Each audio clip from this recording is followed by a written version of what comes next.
So I've already known that Barnes& and Noble does not give a fuck about BIPOC, marginalized, or LGBT authors. Every time that I go on release date for an LGBT, BIPOC, or marginalized author, I will be lucky to find this book on the shelf. That's doing the bare fucking minimum to just put the book on the shelf for release date. And every time I make a video like this, I get some Barnes and Noble employee that comments and they're like, well, it depends on the demographic of the location. Bookstores can't really decide what books go into their bookstores at a Barnes and Noble. It just depends on the sales. And I don't think these employees are realizing how they're hyper normalizing this behavior that publishing is doing to BIPOC, marginalized, and LGBT authors. They're literally shoving us aside and using the excuse of there isn't enough shelf space for these authors. Mean fucking while you have 3 tables and 2 end caps each for really popular white authors.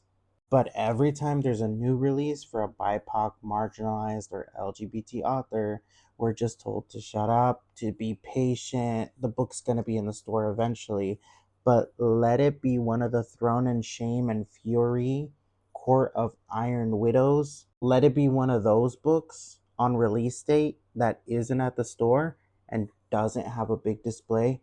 And you know how many girlies would riot?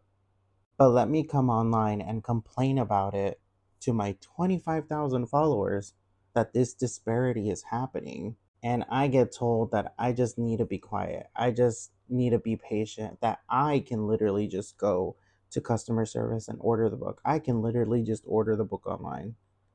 I don't want to have to just always order the book online. If I can go to the bookstore, have the book in hand on release and inspect it and look through it and make sure that it isn't a damaged copy, because sometimes when you do a pre-order, they give you the most damaged copy and they're like, here you go.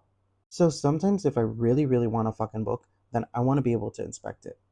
And with DEI programs getting like shoved under the fucking rug and pretended like they never existed all across the country, I know this might not get resolved anytime soon. I know that this might be a bigger problem actually in the future. And with publishing being predominantly white, traditional publishing in all aspects, literally all aspects of traditional publishing being predominantly white, I think they are always going to fumble the bag on LGBT, BIPOC, and marginalized authors because the only one that knows how to treat you better than you is your people. So I think there has to be some changes to publishing. I think there has to be some kind of group that just works on marketing for BIPOC, LGBT, and marginalized authors. I think there has to be funding behind this marketing, and I think that stores like Barnes and Noble actually have to take action